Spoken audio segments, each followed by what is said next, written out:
अस्सलाम वालेकुम रहमतुल्लाहि व बरकातुहू। वासलों के लिए बहुत बहुत दुआएं। खुदा पाक से को सलामत रखे, खुश रखे, आबाद रखे। बात करते हैं आज कुंडों के त्यौहार की। कुंडे आ चुके हैं, आज से शुरू हैं और ये 22 तारीख तक चलेंगे। तो एक ख़ास पॉइंट आपके सामने रखना है जिस चीज़ को हम अक्सर देख रहे हैं। अभी कुछ वर्ष पहले की बात है कि हमारे शहर में एक हादसा हुआ। एक औरत ने कुंडे बनाए और बहुत ही बढ़िया करके बनाए, बहुत अच्छे करके। तो देसी घी में बनाए और उसमें खूब खोया बहुत डाला उसने, है ना, मैदा में खूब खोया मिलाया, खूब मेवा डाली और मेवा डाल के बनाए। और उसके बाद जब तैयार हो गए, खाने का वक्त आया तो वो उसने एक पीस खाया, दो खाए, उसमें टेस्ट इतना हो गया, खाती गई और बाद में लगी प्याज पानी पिया। 2 घंटे के बाद जो दर्द शुरू हुआ है उसके, भयंकर दर्द, मोहल्ले के लोग इकट्ठा हो गए उसकी चीख पुकार सुन के। लेके गए यहाँ तो डॉक्टर ने शहर में लिया नहीं, बोले भाई ये सीरियस केस है, आप सिटी ले जाओ। तो जब सिटी ले गए तो वहाँ मालूम हुआ कि आपातकाल तुरंत उसके पेट का ऑपरेशन करना पड़ा। तो उसने जो कुंडे खा लिए थे वो उसकी आंतों में जाके जब फूले हैं और आंतों का साइज फैला, तनाव आया है, तो उसकी जान पे पड़ गई। ऑपरेशन किया गया, हाथों को खोल के उसके अंदर से वो सब निकाला गया जो उसने कुंडे खाए थे, है ना। तो एक तो मेवा, ये मैदा, उसमें फिर मेवा पड़ी हुई, इतनी हाई पोटेंसी हो गई उसकी। और उसके बाद उसमें उसने डाला खोया, है ना, खूब खोया डाला। अब इतनी पावर उसने खा ली तो आंतों के अंदर इतनी दम थोड़ी ना है कि आप इतना ही खा जाओ। तो कहने का मकसद सिर्फ ये है कि आज से जो 50 साल पहले का जीवन था, जो हमने देखा है, उस समय कुंडे बनते थे, हम लोग भी खाते थे, कोई दिक्कत किसी को नहीं होती थी, क्यों उससे भी जीवन जो था ना थोड़ा संघर्षित था। तो काम काज बहुत था, काम का लोड बहुत था और इतनी आराम नहीं थी। अब इतनी मशीनरी हो गई है कि इंसान पैदल भी तो नहीं चल पा रहा, जरा सी दूर के लिए उसे बाइक चाहिए, है ना। संसाधन इतने ज़्यादा हो गए कि हम आराम तलब हो गए। हम आराम तलब हो गए तो हमारी मशीनरी वीक हो गई। तो हमारे जो हाजमे हैं, हमारे मैदा है, हमारी पाचन शक्ति है, वो बहुत कमज़ोर हो चुकी है और खान पान वही है, ठीक है ना। तो अब क्या होता है, बहुत लोग बीमार होते हैं। रात की बात है, मेरे पास एक कॉल आई, तकरीबन शायद 11 बजे होंगे, मुझे होश तो नहीं है क्या बजे, घड़ी नहीं देखी, लेकिन मेरे एक मित्र की कॉल आई कि वो बच्ची है 2.5 साल की और उसकी हालत बहुत ख़राब है और उसे उफकाइयाँ आ रही, पलटी हो रही हैं। मैंने ये बता दो उसने शाम को खाया क्या था। अरे मैं नींद में था लेकिन फिर भी क्या खाया क्या था, शाम क्या खिलाया उसे। तो उसने बताया कि शहर की मशहूर मारूफ दुकान से, हलवाई की दुकान से गाजर का हलवा लाए थे, उसने खाया था। तो भैया ये चीज़ शाम को खाने की थोड़ी होती है। जो जिस दुकान की तुम बात कर रहे हो उस दुकान पे क्वालिटी बहुत अच्छी होती है, उसमें खोया बहुत पड़ता है, उनके यहाँ खोया पड़ता है और चिकनाई भी काफ़ी मात्रा में होती है और गाजर खुद देर हाजिम हो जाती है ना। जब उसे पकाया जाता है उसका 80% पानी दौड़ा दिया जाता है, नहीं 10 किलो में 2 किलो बनती है। अब पानी उड़ गया, फाइबर रह गई। और प्योर फाइबर अगर रात को खाएंगे, है ना, यहाँ तक कि तो बहुत बड़ी चीज़ है। इसके अंदर तो चिकनाई भी है और इसके अंदर मेवा भी है और भी संसाधन है, खोया भी है। अगर साग शाम को इंसान खा ले तो हजम नहीं कर पाएगा, है ना, क्यों साग शाम को खाएगा हजम नहीं होगा, उसके अंदर फाइबर अधिक है, अधिक फाइबर रात को नहीं खा सकते। अब वो बच्चे की हालत बिगड़ गई। तो क्यों कि वे टाइम खाया। और छोटे बच्चों को ये चीज़ें देना भी नहीं चाहिए क्योंकि वो चबा के तो खा नहीं पाएंगे और रेशे उनके अंदर चले जाएंगे और मुन्नी मुन्नी आते हैं, होती पतली सी, उनमें जाके रेशे फंस जाएंगे, दिक्कत हो जाएगी। तो कहने का मतलब ये है कि जो कुंडे बनते हैं मैदा के और फिर तेल में तल के, हम लोगों के मैदे इस लायक अब नहीं है कि उन्हें हजम कर सकें। तो आप लोगों से विनती है, अपनी सेहत को महफूज रखने के लिए कोई तरीका बदलिए। देखिए अभी जाड़े हम लोगों ने गर्म कपड़े पहने हुए हैं, है ना। अभी 15 दिन के बाद में गर्मी आ जाएगी तो ये गर्म कपड़े हम उतार लेंगे, नॉर्मल कपड़े में आ जाएंगे। गर्मी आएगी तो और हल्के कपड़े में आ जाएंगे। तो मौसम के साथ हम अपने आप को बदल लेते हैं ना, तो इसमें भी बदल लीजिए।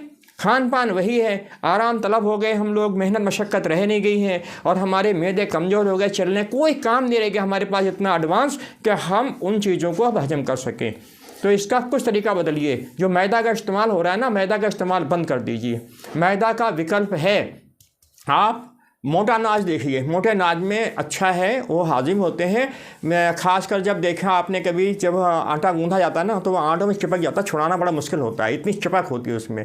तो ये हजम होने में देर होती है। लेकिन मक्का का आटा है या बेसन है, चने का आटा है या ज्वार का आटा है, बाजरे का आटा है, ये इस तरीके नहीं चिपकता। ये तो ऐसा करो छूट जाता है, इसके अंदर इतनी चिपक नहीं होती है। तो मोटे अनाज इस्तेमाल कर लो।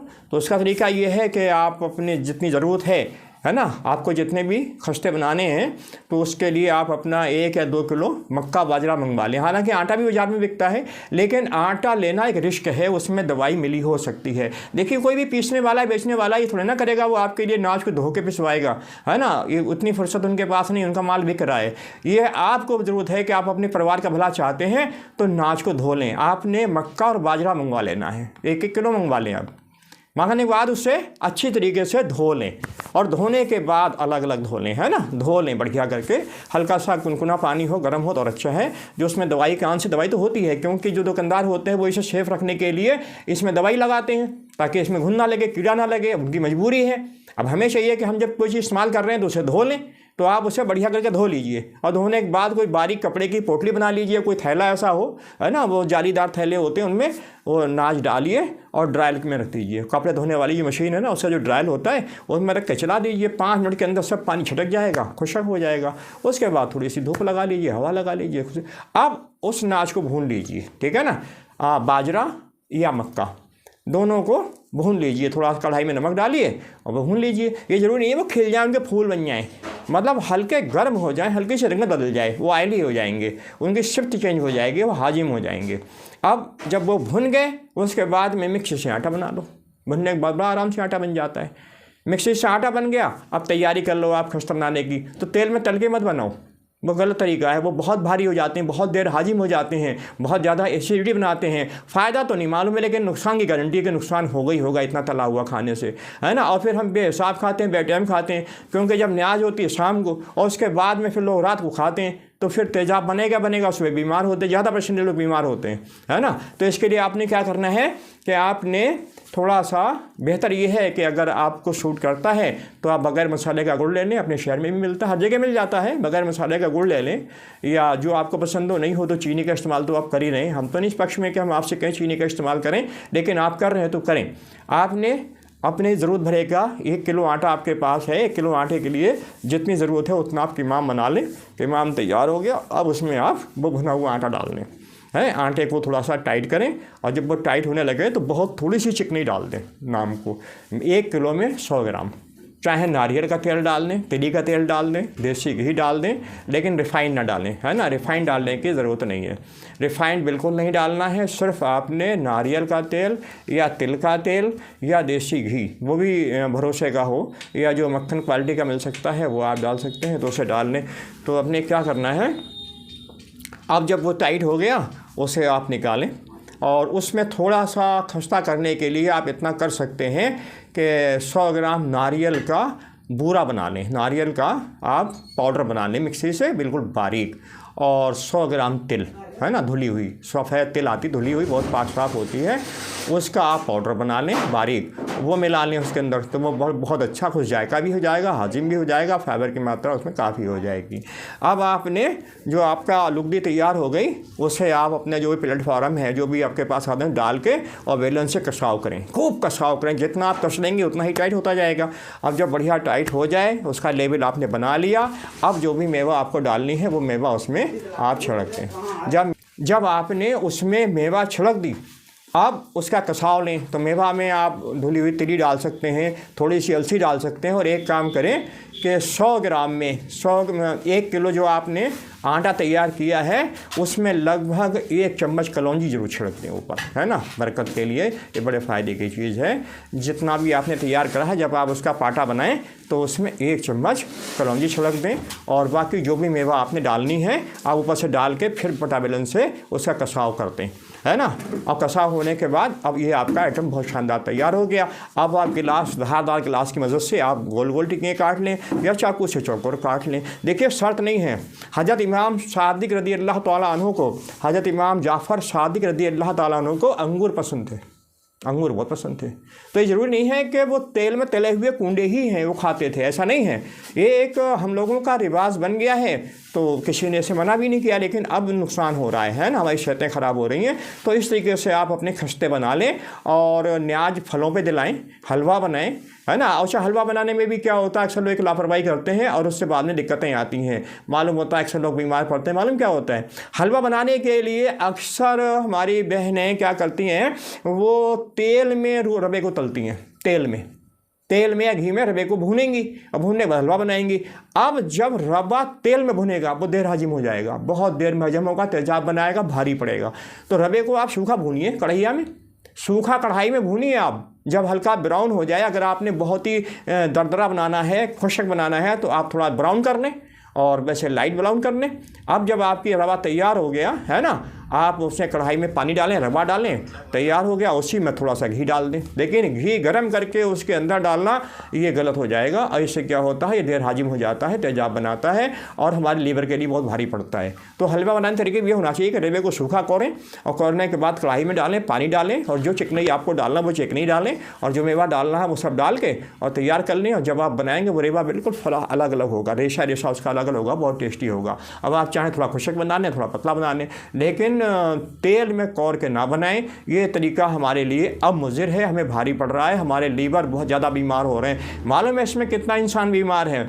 80% आदमी जो है ओवर खाने से बीमार है, ज़्यादा खाने से, ओवर खाने से बीमार हो रहा है।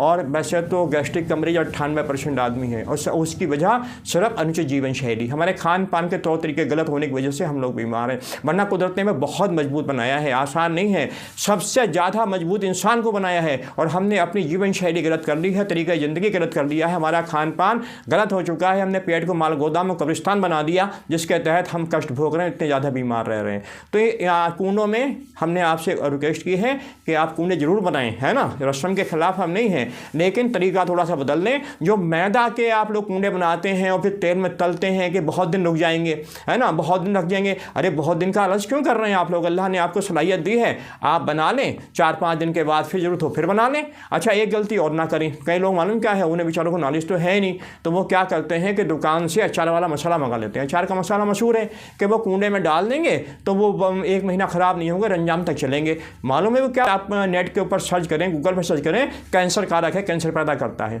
किसी भी खाने को सड़ने से बचा देगा। जब वो खाना अपने आप, खाने की चीज़ अपने आप साल 6 महीने नहीं सड़ती है, नहीं हजम होती है, तो हमारे पेट में कैसे हजम होगी? हमारे पेट में तो हजम होगी नहीं, बल्कि जो खाना हमने खाया था हजम होने वाला, उसका हाजमा भी ख़राब कर देगी और हमारी आंतों की क्रिया भी ख़राब कर देगी। इसी वजह से हम गैस्ट्रिक के मरीज बन जाते हैं कि हम जो अनाप शनाप चीज़ें खा लेते हैं। आप लोग अगर अचार बनाते हैं तो उसमें भी मत डाला करें, आप उसमें नींबू डाल दें, सिरका डाल दें, है ना, सिरका डाल दें, अचार ख़राब नहीं होगा, नींबू का रस डाल दें, ख़राब नहीं होगा। लेकिन जो अचार का मसाला डालते हैं बड़ा ख़तरनाक आइटम है, इससे बचा करें। और इसे किसी खाने में आप तो मत डालें। बाज़ार में तो हमें जो कुछ भी मिल रहा है पैकेट बंद सब में पड़ा हुआ है और हम लोग खा रहे हैं और अपनी उम्रें घटा रहे हैं, बहुत ज़्यादा समय से पहले बीमार हो रहे हैं। तो कूंडों के लिए हमारा ये पैगाम है, और ज़्यादा से ज़्यादा आप लोग इसे शेयर कर दें, है ना, ताकि हम लोग बीमारियों से बच सकें। आखिर अपना पैसा भी बर्बाद होता है फिर इलाज में, और सेहत भी कमाते हैं, है ना। उस कोई भी त्यौहार है आप आराम से मनाइए, बढ़िया करके मनाइए, लेकिन जब हमारे हालात इतने नाजुक हो चुके हैं, हमारी पाचन शक्ति, हमारा निजाम हाजमा इतना कमज़ोर हो चुका है, तो हमें चाहिए कि हम अब अपने को थोड़ा सा बदल लें, ठीक है ना। तो कूंडे पे बनाइए, थोड़ा सा फलों में भी न्याज हो जाती है, और भी कुछ हल्की ग़िज़ा बना लीजिए। ये शर्त नहीं है कि कूंडे ही होंगे तभी न्याज होगी, है ना। और बनाना है तो तरीका बदल दीजिए, मैदा का इस्तेमाल बिल्कुल मत करिए। अच्छा, अब हम आपको एक बात बता दें, जो आप बाजरे का बनाएंगे, जो बाजरा के खस्ते बनाएंगे, वो टीबी का मरीज ना खाए। जो टीबी के मरीज़ हैं, जो सींग सलाई हैं, पतले दुबले, जिनके उंगलियां काली पड़ रही हैं, होंठ काले हैं, गले में गांठें हैं, अक्सर गांठों की शिकायत होती है, सर्दी खांसी, और दमे के मरीज़ हैं, सांस के मरीज़ हैं, उन्हें बाजरे का इस्तेमाल नहीं करना चाहिए, क्योंकि इससे उन्हें नुकसान पहुंचेगा। और जिन्हें कब्ज रहता है, जिन्हें दायमी कब्ज है, जिन्हें पुराना कब्ज रहता है, उन्हें बाजरे का कुछ भी नहीं खाना चाहिए। तो जो आप बाजरे खस्ते बनाएं वो मालूम कौन खाएं? जो बहुत ही हम्पी डम्पी हैं, इतने मोटे फैटी, है ना, भारी भरका, वो खाएं। तो उनसे क्या होगा, उनका फैट पिघलना शुरू हो जाएगा। और ज़्यादा नहीं खाएं। ये खस्ता सुबह खाएं, ऊपर से गर्म पानी पी लें, बाद में जब भी पानी पिए तो गर्म पिएं, है ना। और एक शाम को 3-4 बजे 2 पीस खाने चाहिए। और लगातार आप खाइए, देखिए आपके फैट पिघलना शुरू हो जाएगी। जो पेट में चर्बी बन रही है, ये बाहों में, पैरों में, रानों में कूल्हे अलग निकले पड़ रहे हैं, पता नहीं कौन सा मॉडल तैयार हो रहा है ना, ये सब सुधर जाएगा। और जो मक्का के आप खस्ते बनाएंगे, तो मक्का के खस्ते कोई भी खा सकता है ना, कोई भी खा सकता है, लेकिन जो बहुत फैटी है वो कम खाएं, क्योंकि ये फिर शरीर को बनाता है, मसल्स बनाता है, ये शरीर को विकास देता है।